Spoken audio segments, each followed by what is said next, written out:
but I know all about diabetes. If you could get diabetes from a video, I'm pretty sure this is the one. I think I'm dying from it now. As a fat girl.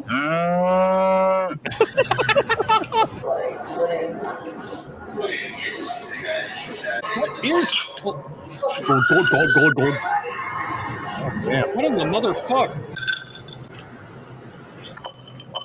She's going to be dead by 50. Dave, this killed 3 of your yoga classes just because this is on Twitter. She's not downward anything around me. Strawberry cheesecake puff pastry. No downward around me. Of my donuts, and this one is chocolate banana. This is why I don't believe in single payer tax healthcare. Seriously. Because it never works. Oh.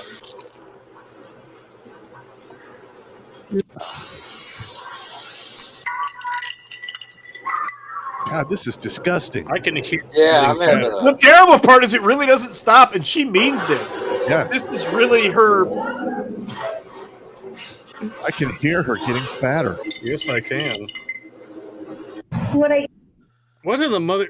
So again, this is the promise that Alyssa Milano is referring to. I'm sure. You know. All right. This is what we have to champion. Is anybody else uncomfortable after having watched? Little bit. Uncomfortable. I have a horrific sweet tooth, and I have wrestled that to a standstill. Ugh. But I used to eat like absolute dog shit when I was younger. Luckily, I had good genetics. When I first started hanging out with this asshole again, we were over at his place one day, and he pulls a whole bumpy cake out of the fucking fridge. That sounds about right. The whole fucking bumpy cake. I'm like, dude. Oh, He's yeah. like, what? I think it was like, what, video number 3 that we shot together?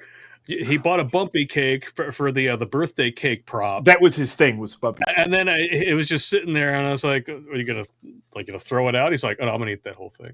Yeah, I remember that. I'm gonna make poop out of this. Yeah, I remember that. And you look at your face, it's like, Like, hey, whatever works for you, bro. My daughter is still mad at him for drinking all of her pink lemonade and eating the last Oreos. Yes, that was me. You asshole. Yeah, I know.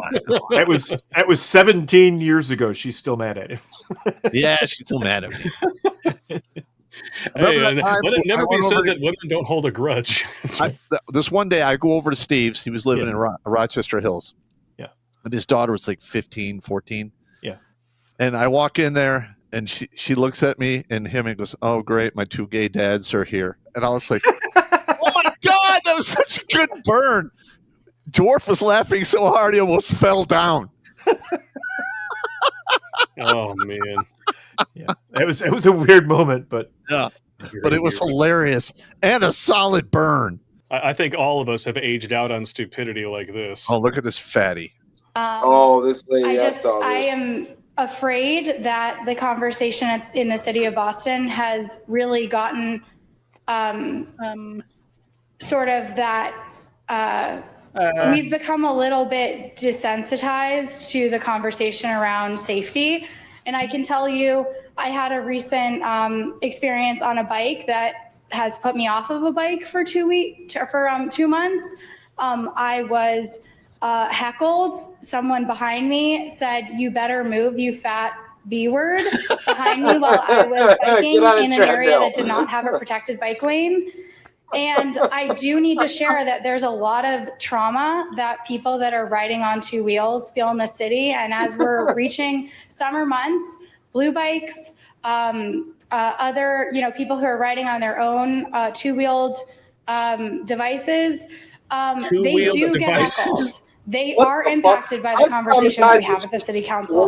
And I do think it's very important that we realize that in the culture war that is happening around bikes and other infrastructure, we do need to center those that are most vulnerable: pedestrians, bike users, people on 2 wheels. And that's something that I have stood behind. I ran on being someone who is for safe and accessible streets, and I will continue to do that.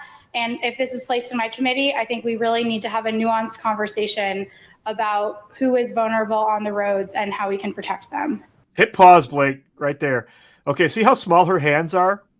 That's how fat she is. She's got really All right, now first of all, she's roomy. there are laws on the books that protect pedestrians. But not fat bitches on bikes. All right, now she's talking about passing laws so you can't verbally accost somebody for being a fat, useless piece of fucking shit. Fuck that. Listen, Get if out you're of a fat, treadmill and useless shut up. piece of shit, I'm going to tell you, you're a fat, useless piece of shit. Sorry, baby, but if you want compliments, you can go talk to all your friends who are lying to you and say that you don't need to change. You're beautiful the way you are, okay?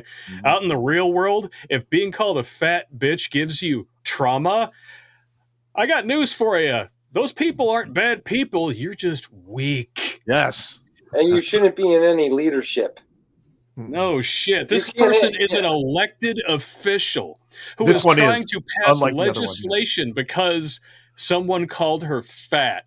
And for some reason, that extrapolates to pedestrians and bike riders and transportation as a whole. Yeah, what are you going to do? Like, take off the numbers off the scale so you don't feel insulted when you stand on it? I mean, get the fuck out of here.